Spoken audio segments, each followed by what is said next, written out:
Do you feel like your life is a vicious cycle? Like you're doing things and they are getting worse and you are just like rotating in one place? The Israelites felt were in such state actually. That's when in the book of Deuteronomy chapter 1 verse 6, God says to Moses that tell these people to break camp.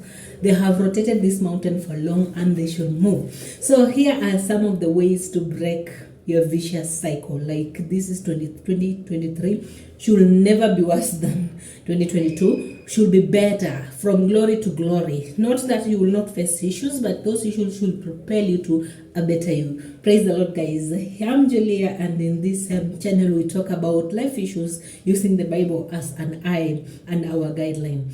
So number one way to break vicious cycle, guys, is to set goals. Set goals, specific goals. Say that this year 2023 I want to achieve this and this and this. And for me to achieve, okay, that is per year, like goals for a year. Maybe in 5 years I would like to achieve this and this and this. Okay, then so this achievement, this goal for the 1 year, what should I do so that I can be able to achieve it? So in month 1 I want to achieve, I will do this and this to achieve the major goal. Yes, it has to be that specific, guys, or else if you just go through life like that, nothing will be achieved. You have to have a goal, set it and work towards it and hit it. That is it. What is your goal for 2023? Ask yourself that. And if you don't have, don't blame somebody when it comes to December that there is nothing has changed, nothing has improved. If you aim at nothing, you will always hit it, because yes, you hit nothing. That is it. So set goals. Be specific of what you want. Like tell God that what you want specifically. This is what I want and this is what I'm going to do it. Number 2, in that area, just in that line of goal setting, take risks, guys. There's nothing easy in this life. Take risks. Take risks and face your fears. Some of us were just in this comfort zone. We don't want to try anything new. We don't want to meet other people. We don't want to go any other thing. We don't want to apply that job. Just there. No, you have to take risks. Try it out. Try out. Don't just always be embracing and coercing in just the comfort zone. Yeah, many of us don't want to rock that boat. We don't want to go out of that comfort zone of what they are familiar with. They are paying you a minimum wage and you're just okay. I'm just okay. What will I do? Where will I get another job? Have you tried applying other jobs? Have you tried even quitting? It was guys. You quit and see what will happen to you out there. Have you tried that business idea that we've been thinking about and just trying it? Have you tried to go to those people maybe who will wish to sponsor you in certain projects and just go and tell them, like, this is the idea I have and I want to try it? Have you tried? If you haven't, then you are living in a comfort zone. So don't blame anybody because you're going through a vicious cycle, just rotating in the same place. No, try something new, like take that risk and go for it. Another point, number 3, is that have mentors and advisors. Where there are so many wise advisors, there is nothing that goes wrong. That is the Bible saying so. That when you have advisors, wise people who advises you, and mentors who will work with you, there's nothing that goes wrong. What mentors does and the advisors does, wise advisors does, is that they are men and women full of experience, full of knowledge, and full of skills that they have been able to, they have gone through where you are going through. So they are able to show you what you are yet to see because maybe of your age or inexperience or things like that. So if you work with these people, okay, some of them may be even require some cash, but nowadays the easiest way to get these people is social media. Read their books, watch their videos, go through whatever they are doing. You will learn from them. You don't have an excuse that, oh, I don't have anybody here. No. Which area are you interested in? Go to social media. Look for those people who Google them, who are doing the same things. Learn, study from them. Nowadays, they give their knowledges and wisdom through the social media. For example, for me, when starting this YouTube channel, nobody has mentored me, like only physical somebody that I know, like telling me, do this, record this, edit like this. Nobody.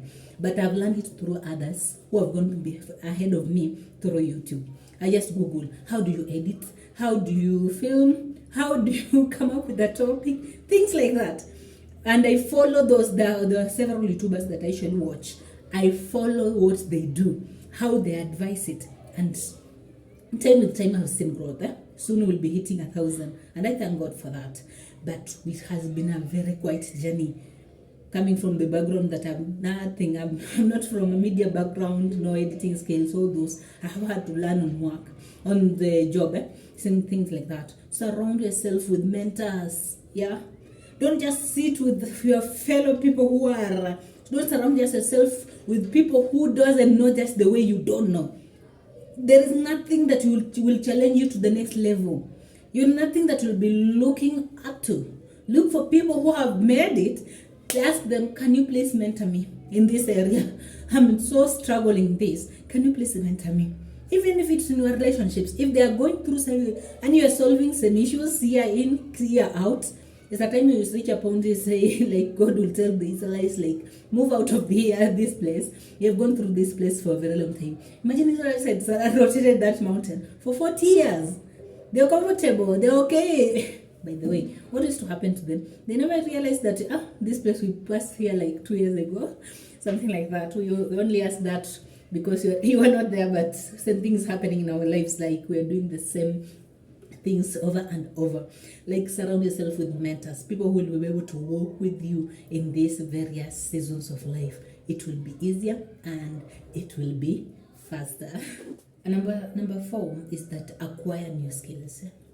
The world is moving very fast. Things that we studied maybe a long time ago, or the way we used to work long time ago, is changing. Like changing. People are being rendered redundant. Redundancy about redundancy. They are not able to. The skills that they have, the skill sets that they have, are no longer viable. Who would have imagined that in such a time like this, that things like TikTok or YouTube or Facebook will be creating millionaires and not the medicine, the finance, the lawyers that we knew? Imagine, like, now we have very young kids becoming millionaires because they are dancing on TikTok, rather than studying for so many years and acquiring those degrees and PhDs for them to accumulate such type of wealth. Things are changing. Reinvent yourself. Acquire new skills. Be savvy of what is going in the market and be able to know, okay, this is what is trending. What is the trend in 10 years to come? Like, for example, okay, in a banking sector, as an example, I've been in that, right? Where we used to, for you to go to just to get a bank account, oh my God, it was a lot of process. Then even for you to be given a loan, just a loan, even they will scrutinize you so much. Nowadays, M-Shwari is from NCBA Bank, right? It's just on the tap of our phone. You just click and you're given even up to 50K, just because they don't know you, like face, they don't know your face, they know just some few basic skills. What about if the banking system did not change with the changing environment? What will have happened? For example, like a long time ago, we used to take photos, like the hard copy photos, like with Kodak. I remember you take some 3-4 days before you get your picture. What about nowadays? We have phones, very powerful phones. Even we don't want those hard copy photos. We can save on Google and things like that. Like, things are changing. That is the bottom line of things. Things are changing. What are you doing to improve your skill set so that it can be able to fit into the changing environment? Acquire some IT knowledge skills. Acquire some editing skills. Acquire some, like, just technology. Be at par with it, so that whatever you studied may not apply directly to the changing world, but you have reinvented yourself to fit into the changing environment. The second last one is that you have to If things are not just like they're repeating the same way, like move literally. Literally move, shift. Like, don't just remain the same town, same area, come year in, year out. No, shift.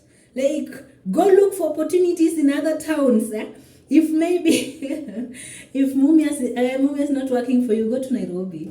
Like, go look for opportunities in other areas. You might think, you might go to a different environment. You realize, wow, these people, you still now start seeing opportunities. I hear so many people who succeed so much in Nairobi and the people who studied, who lived out of Nairobi. When they come in Nairobi, they see opportunities.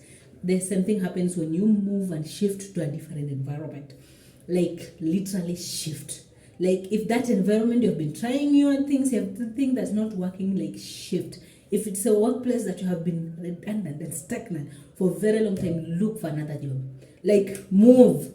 Maybe that's not where you're supposed to be. Move it. Like, these guys are being told, like, no, the Amorite land, and those are the things that you're supposed to be having. Not here. You have just stayed here too long. Move. I think God is also talking to you. Like, things you're holding on to, they're so little and so making you just so not using your full potential, but you're holding on to it. Move. Like, literally move. Look for a different environment. Yeah. The lake is dry. Look for another lake to fish into. So lastly, I do understand some other vicious cycle are spiritual. People spoke things that are undermining, maybe curses or generation curses, things like that. And maybe, yeah, like for Israelites, another reason why they were going around and around is because the leaders that had been sent to spy upon God, they had doubted God. Okay, 10 of them, right? And the Israelites also doubted God's ability to do things. And they were, now that was another form of punishment. We cannot undermine or underplay that factor also into our lives. Some things our forefathers will have done that have had angered God, that are this like a curse that is hovering over us. The good thing is that God says that if we follow him and we do not do what our forefathers did, we break that cycle. God is no longer going to judge to us because our forefather did this, now you're following the same route. No. Jesus Christ came so that whoever accepts him, he receives life. Whoever rejects him receives death. That is it. And in the book of Ezekiel, God says that he will judge everybody according to his sins. So if there is something that was spoken from the past that is making you not to move far ahead just because that is, maybe if you're still ignorant of that thing, that is, the enemy will use that advantage to hold you back, to hold your blessing, to blind you and to make you feel like, okay, I'm just like this because my forefather did this, but you are not your forefather. You can cry out to God. Now that is the last point I'm talking about is prayer. Cry it out to God and say, God, deliver me from this vicious cycle. No, I want just a better place. I want a new thing. Yes, we know seasons comes, but God says that seasons will come and will go. There's a seed time and there's a harvest time and seed time. Things like that. So you should not just be embracing one season over and over again. No way. God requires of you to move to the next level. So any curse, any word spoken against you, I break it in the name of Jesus Christ. May God release you. Like, remember the story of Jacob and Esau. Jacob stole Esau's blessings, the firstborn's blessings, right? So Esau cried to his father, like, is there even one father, even one blessing that is meant for me? Please give it to me. And his father, Jacob said, Isaac said that he has taken like everything. I've blessed him with everything, but there is nothing left. But let me tell you, my son. Indeed, he will be over you. But when you get tired of that yoke, you will throw it and you'll break it. By the time, 20 years later, by the time Jacob is coming to visit his Esau was a rich man. He did not dwell that, oh, Jacob stole my blessing, so I'm just there. No. He used that word that his father told him, that it reaches a time you say that, God, no, I'm tired of this situation. You rise up the power of prayer and you cry to God, God, break this vicious cycle. I'm going to be the first one to be a leader in this family. I'm going to go to places that my family members are not able to go. I'm going to achieve successes that other people are not able to succeed in these areas, but I will be able to achieve them. So in this 2023, my prayer for you is that sit down and take serious your life. Cry unto God to help you, guide you through this. So kindly subscribe if you are new here, and let us walk this journey together. Bye.